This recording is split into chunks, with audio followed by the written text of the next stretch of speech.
Welcome to the next episode of the CEO Next Door. We are very, very happy you've joined us once again. As you may know, our focus is on founder stories. I am your host, Mike Mayer, with my co-host, Donovan Morrison. And today we have a very esteemed guest, Casey Fenton. He is the CEO and founder of Upstock. Casey, welcome to the podcast. How are you? Hey, thanks for inviting me, Mike and Donovan. Appreciate the time, and I'm doing great today. I'm enjoying sunny San Francisco weather. Went on a walk this morning, helped my mother out, and feeling good about the day and good about this podcast. Really excited to be here. Well, we are very happy to have you. Why don't we dig right in and let's hear about you. Tell us about yourself and tell us about Upstock and why you started it and what you guys are doing. Sure. I guess we could start with like kind of broad strokes, high level. I started off as a very shy person in school, and I really got into my computer. And I lived in a dirt road down in Brownfield, Maine. And I always kind of wondered if I'd live and die in that small town. And I just was like, I need to get out. And really, computers were my way of exploring the world. And so after many years of kind of programming, hacking, just figuring out everything I could out about MS-DOS 3 and 4, and figuring out how to dial up on the internet to faraway locations.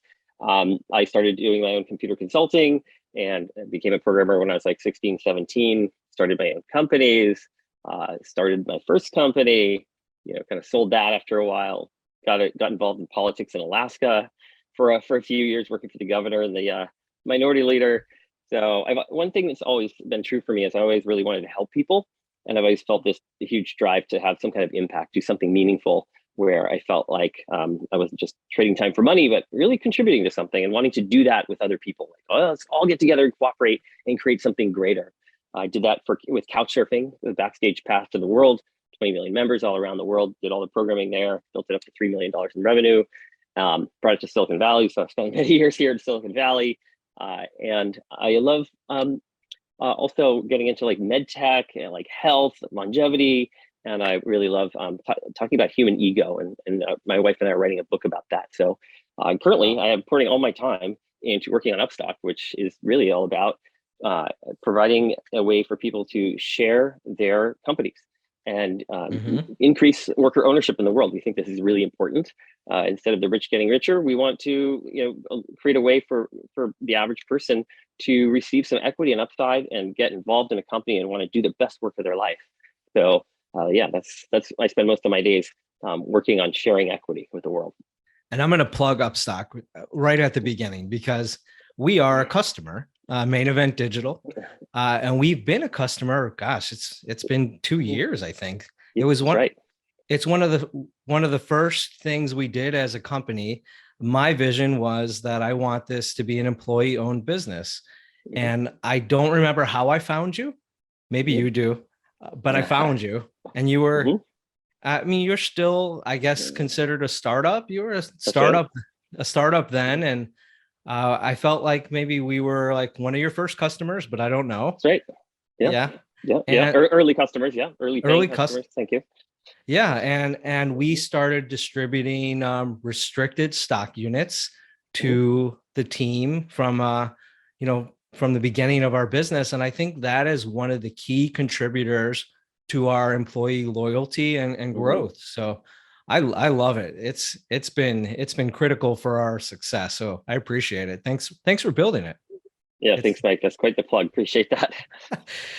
So let's dig in a little bit more because I think people really want to understand your business and how it works and how easy it is and who your target market is. Like, I think it's just a very unique and interesting company, and I don't want to gloss over it. I want to hear from the founder's mouth, like what is this business and who makes sense to reach out to you to start an employee-owned business.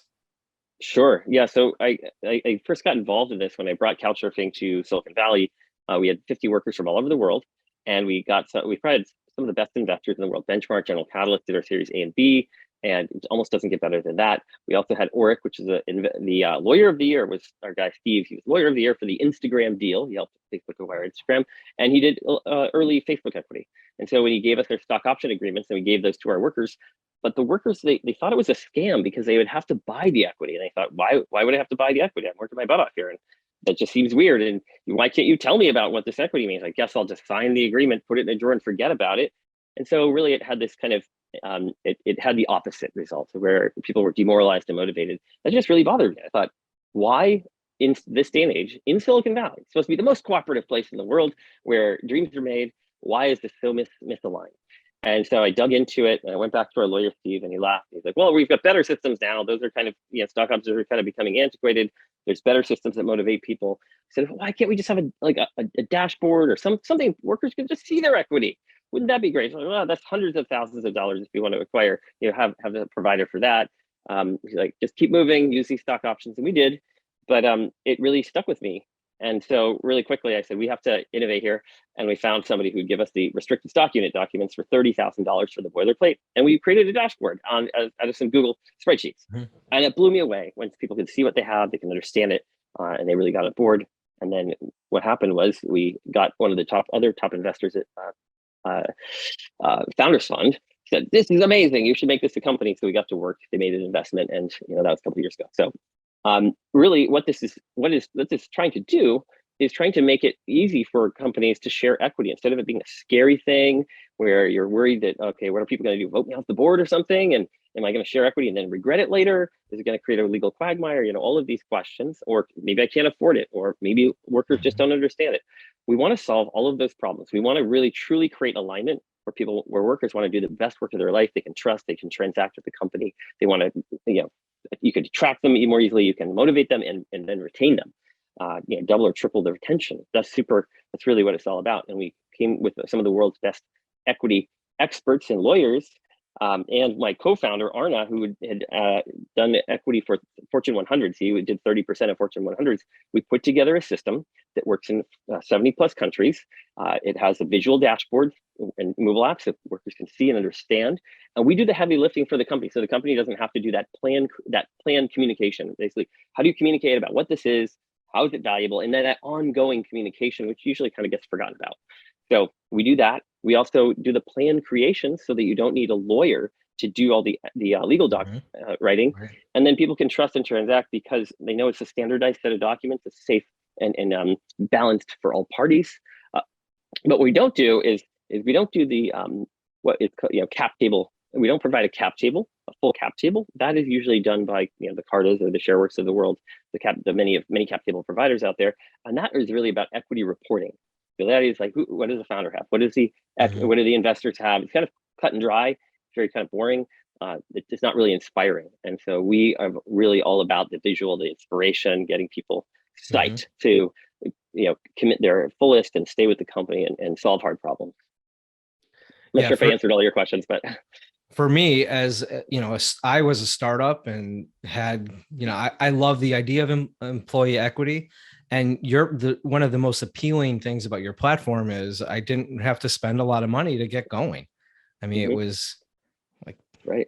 I don't know if you want to talk pricing, but it's not, sure. It's not expensive. Yeah. It's 5 to 10 times less than using a lawyer with stock options, and probably 100 times less than trying to go hire some high-end experts that would create these custom dashboards, things like that. So we're trying to bring equity to the masses so that anyone can afford it. And we do that and scale it because it's one size fits most approach with some knobs and dials and customization. So that's how we're able to do it. Yeah. And it requires like little to no work on our end. I mean, Donovan, firsthand, I think you're doing the administration now. How hard was it to get it set up this past year? It's a cool platform, very easy to work with, very intuitive. I have not seen anything like it. Casey, to your point, I feel like you more times than not come by the cap table type platforms, but for distribution of equity to be able to know where you're at in your vesting schedule at any given time, and have an idea of like, okay, if the company is experiences an exit at this amount. This is what your equity will be worth. It's really transparent in an area that I feel historically has not been. So just helping kind of the everyday team member better understand this is what RSUs are. I mean, probably more than anything, it's an education platform. I'm sure you've seen that a lot with the companies that you're working with. So absolutely. That's really what it's about, is a lot of education, but we have to be careful that because we can't provide legal advice. So we're not there to be someone's lawyer. We are there to create a system that's easy to use. And then if people have specific questions, we can give them general answers and what we've seen other companies doing, but we can't provide them, direct legal advice about their particular situation. So that's where we have to be thoughtful, and that's how we can scale this. Yes. Yeah. Always a fine line to balance in situations like that. So Casey, you mentioned that you started off in Maine, and sounds like you've had quite the entrepreneurial journey, kicking things off with a keen interest in computers. And I know you said you founded maybe a business or two surrounding just computers. Were those your first businesses or anything else prior to that while growing up in Maine? I had my odd sheep shearing experiences on islands in Maine, and random kind of as you're growing up, you get random jobs and things, mowing lawns and stuff. But really, once I learned how to program and I got deep into computers, and there weren't many folks around where I lived that understood things to that level. So I was easily able to make $60 an hour as a 16-year-old, and had a lot of work with all the local businesses, online databases and such like that, and web design. Computer administration. And then later I went to college for computer science for a year, and then I dropped out to found my own company called Hireability. And it was really kind of like an Upwork or Odesk or elance.com, where you could go and get and post projects and receive projects. We were acquired about a year after I started the company, and worked through that. The dot-com bubble burst, and I actually ended up selling my equity in the company. And so that was really just a great learning experience, honestly. So that was kind of the early days. That's a very quick turnaround. How did you go from starting a business to an exit at a young age in like a year? Well, I think it was timing, first of all. Also location. I was living in Maine and New Hampshire. And so one of the companies, the largest staffing company in New England, they didn't really have any idea of the internet and how do you post things online and how does this all work. And so as a database programmer, hope that's not too loud. Can you hear that? The siren in the background. It's all good. I'll just start that over again. I'm sure you'll be doing a quick edit here. So it was really timing and expertise. So not many people had this kind of expertise, and the timing back then, back in like 99 and 2000, people were really looking to invest a lot in the internet and to grow their internet footprint. And it was the largest staffing company in New England, tech staffing. And so they immediately saw us, they saw the value, and they said, we want to acquire you. And it's like, wow, giddy up. This is quite interesting for somebody who's just going on 19 or 20 years old. Wow. So you were still in college at that point. I had left college to start this business because I started on the side, then it started to grow. So then I left high school a year early, went to college for my senior year of high school. So kind of this accelerated track. Left college, started this company, got it sold, and then I worked in Alaska for the governor of 8 years and for the minority leader in Juneau. So that was another adventure for a couple of years. How did you end up in Alaska? So one of my best friends, that I met, that I was working with, and he went to Harvard, and he used to have a consultancy out of his dorm room there.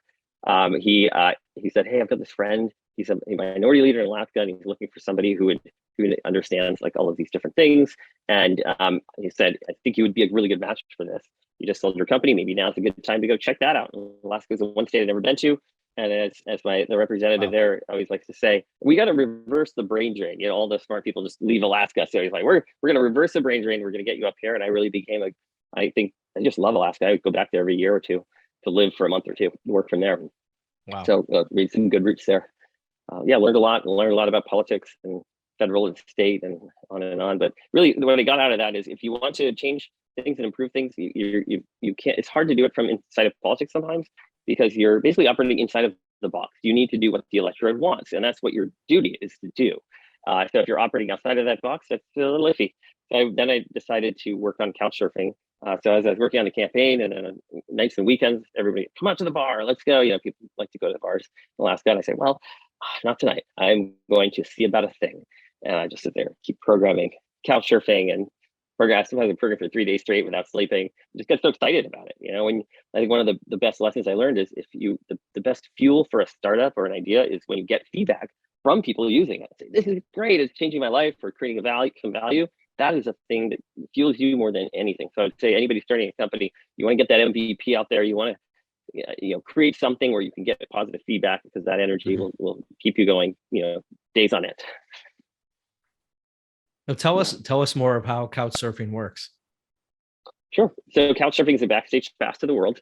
I had this idea that I wanted to be able to, I was a very philosophical and shy person, but I noticed that when I traveled and I got to stay with locals, I learned a lot more about myself and about the world. So I said to myself, well, how do you solve this problem? And without any good programmer, there must be a database and a website involved. And so I imagined, this is right before Friendster and the early web, early social networks were coming out. And so I said, yeah, profile where this is me, and wouldn't you like to meet me? And it's not about the amenities, but it's more about the person. And you can have all this information, and you can do all these searches across the world. And then really what I think really helped it take off was the gamification. We created all these like icons and badges, and you could get references, so you could kind of keep doing little things in the system to show that you have some kind of stature, social credit, you could say. And that was really fueled people to want to just do more work, get involved, volunteer, all of that stuff that generates, generates attraction and generates movement. And then, the idea of Couchsurfing in general back then was kind of a crazy idea. You're going to allow a stranger to stay on your couch? Are you out of your mind? And then when I say, we have these references and these safety systems, I feel like, maybe that's not so bad. So having something that's quasi-controversial, but you look into it and you're like, actually, that's a pretty safe thing. That makes it newsworthy, and it makes it so that lots of news outlets would write about it. Every year in New York Times, whatever, everybody would write about it. And we got a lot of free earned media, I guess you'd say, and that really helped us spread the word. And are the users paying to stay on people's couches? Great question. So we made it, started at the beginning, it's all free. Nobody pays for anything other than getting verified through the system, which is optional. So users, it's about cultural exchange. It's about sharing resources together. And it was probably the original sharing economy website that, from what I've heard from a lot of folks, is that what inspired them to go on and create other sharing economy websites with this spirit of giving and cooperating, and then gamification with social profiles built in. Amazing. So did it turn into like an Airbnb where I pay for couch space, or? Great question. So we were a nonprofit to start, and then we converted to a for-profit, but because our roots were really all about the free place to stay and keeping it pure, we didn't really contemplate, this whole paying thing. That to us was just a different thing. There may be some overlap, but it was really different types of people that were looking for different kinds of experiences. I would like to say, Airbnb, VRBO, those sorts of things are amenities first, maybe people. Couchsurfing is really about people, and then amenities are, kind of more of an afterthought. So I'm assuming to have founded this, you've probably done your fair share of couch surfing. Any one or two memorable individuals you've met or experiences you've had couch surfing? Oh yeah, it's still many experiences. Lots of times I go to these meetings in these cities. We would put on the locals would put on meetings. We had a meetings and events section of the website, and so every day there was probably 2 meetings happening somewhere in the world. If not 10 or 15, maybe 30. And so going and being a part of these meetings where we just get to sit around the park, chat about couchsurfing or chat about each other's lives, just stay with a different local every night. Those experiences were really magical. Get to talk philosophically, and I got to come out of my shell, being a super shy programmer, into being somebody who I trusted myself more as maybe being a little bit more extroverted, a little bit more of an interesting person to talk to. You get to practice this over and over again, and then you start to get more confidence in yourself. So I think that was some of it. Couchsurfed in all kinds of crazy places. Like couchsurfed in Barrow, Alaska, which I had to fly for like 20 hours from San Francisco on 5 flights, I think it was, Wow. and then go there, flying standby. And then one time we tried to land, it was too foggy, couldn't land. And this is the most northern part of the entire United States, where there are polar bears on the edge of town, and you have to be careful. So Wow. yeah. And it went when it was like -5 degrees, and we played golf on an ice lake. That was fun. Oh, Yeah. interesting. Yeah. Have you had to deal with any negative experiences, like you personally, or with the members, where anything bad happened? Of course. I mean, Yeah. it's like having Facebook with all the services of Facebook, early Facebook, but then you have all the safety issues. People are actually getting together in each other's homes. And Right. so we had a really large member safety team. And so it was really challenging, because it's like he said, she said, he said, all of this, Right. and trying to figure out from afar, and how do you police that, or how do you help people work out these challenges and try to understand each other under the understanding of cultural exchange, yet still protect people. So that's a tough bill. We're proud to say that we are way safer than any city in the world, by far. So by when people are couchsurfing, you have all of their information. You just have a whole data trail of who they are. So the times where bad things have happened, we've those people are found, and those people are held to account. So Okay. yeah. So are you still affiliated with Couchsurfing at all, or where's Couchsurfing at now? Yeah, so I left Couchsurfing after working on it for a good 8 or 10 years, and so I left that probably about 8 or 10 years ago. I decided to go on and do other things.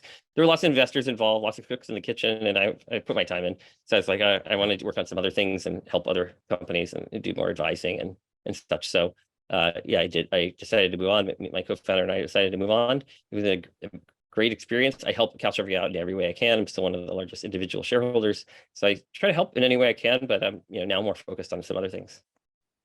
Okay, so it is still active and operating on its own. It has not been acquired. Okay, that's right. It is still ongoing, up and to the right, all that good stuff.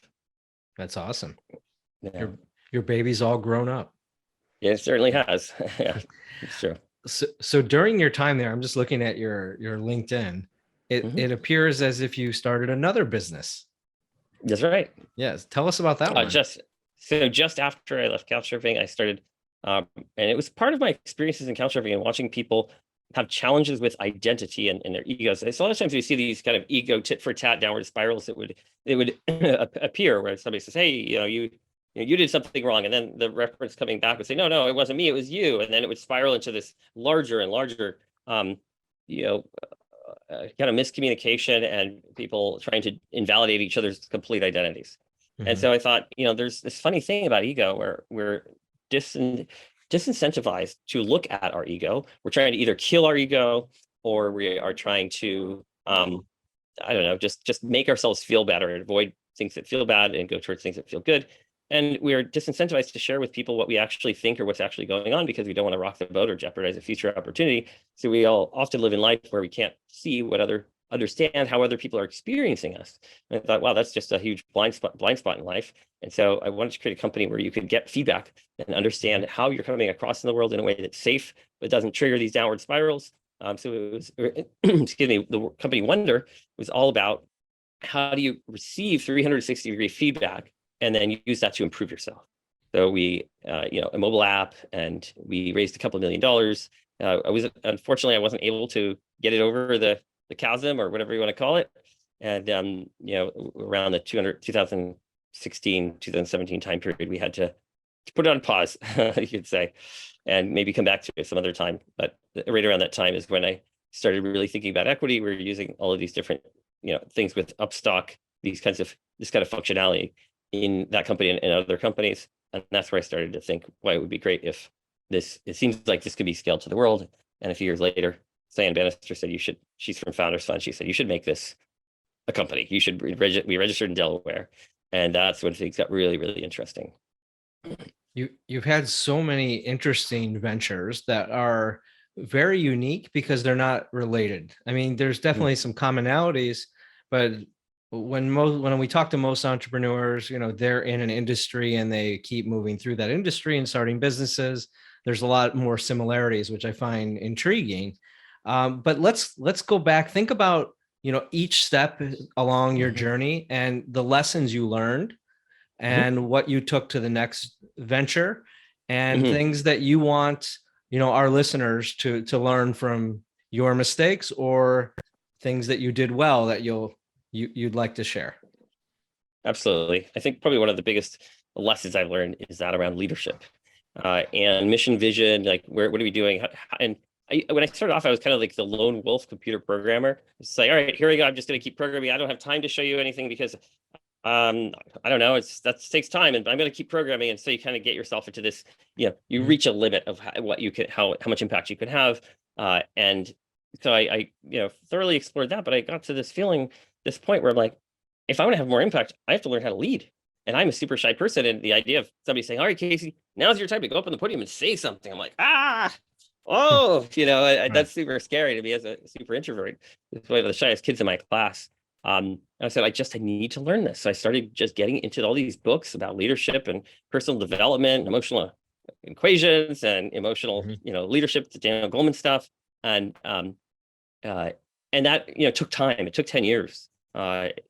And then now I feel really confident in that way. And in early days in Couchsurfing, that was really hard because people were looking to me to be a leader, inspiring leader.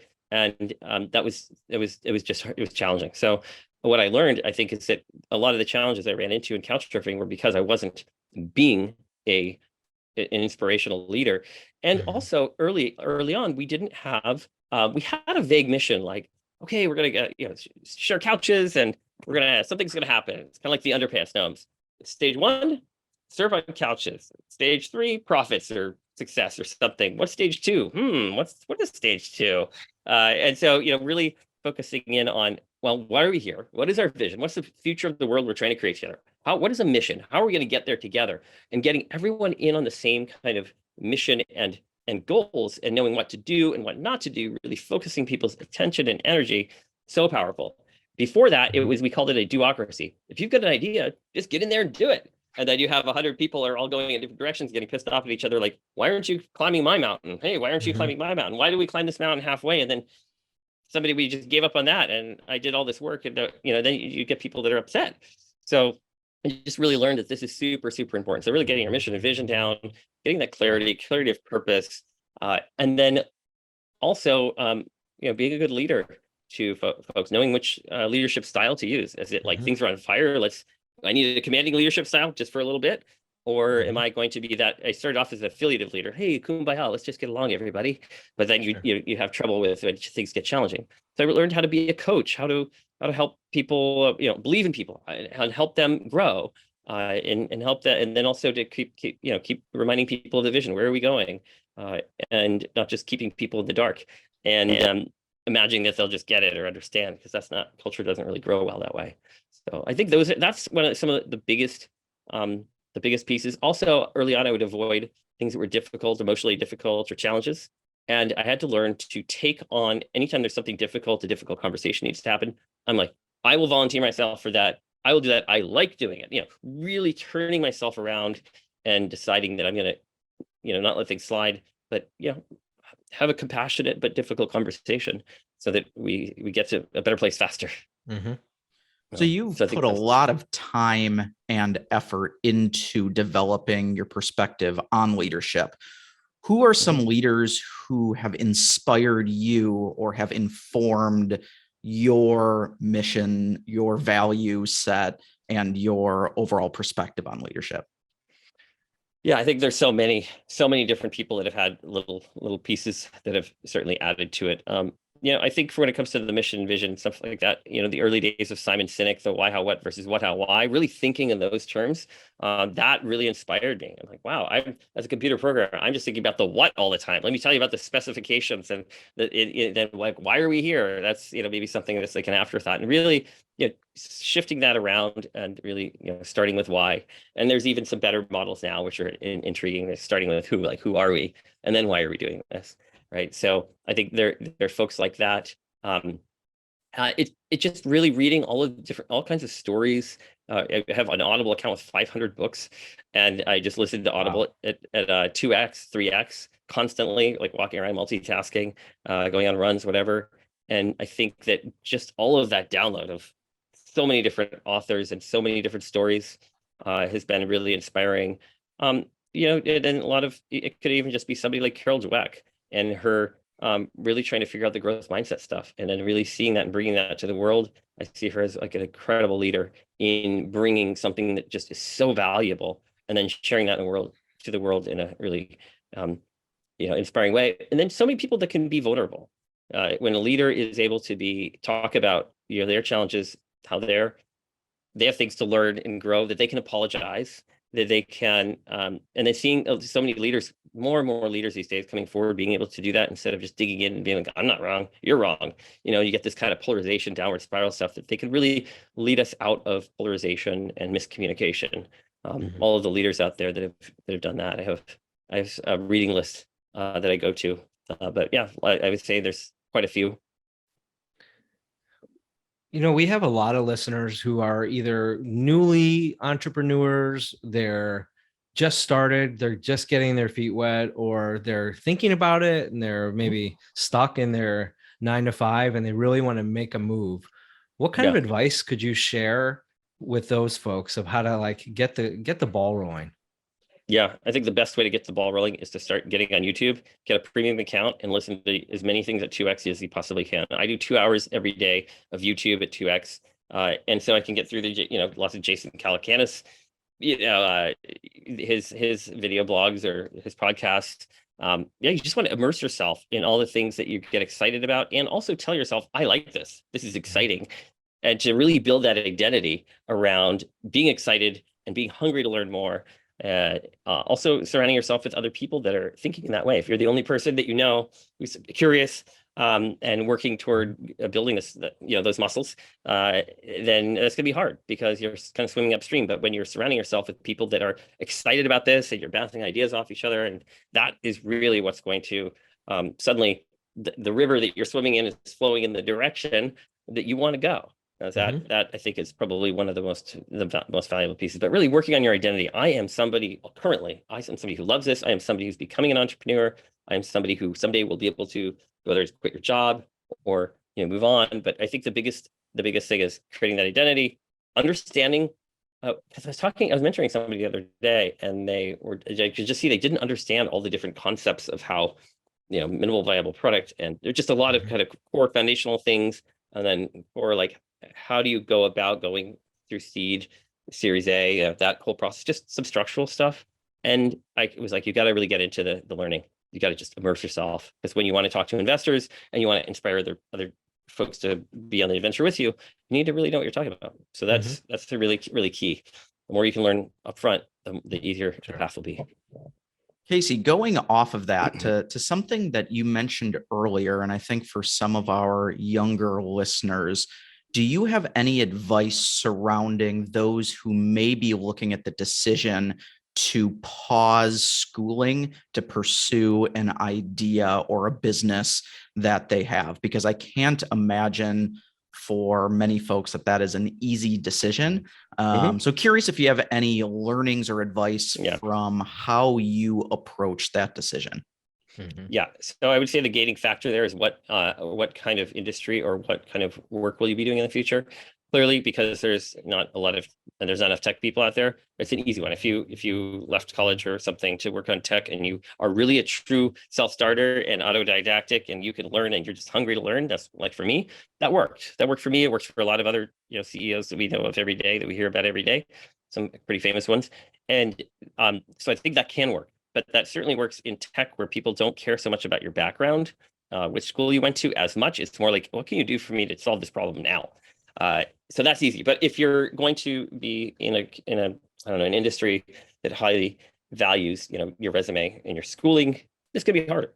So what you can do is, some people do a crossover where, especially in Silicon Valley, they may have a background in physics. I know somebody with a background in physics, and maybe that's more of a resume industry, but they started crossing over and programming Python or something. They're logical people. You get to Python really easily, and suddenly they have a job, this kind of grinding them, because these companies want so much work out of them.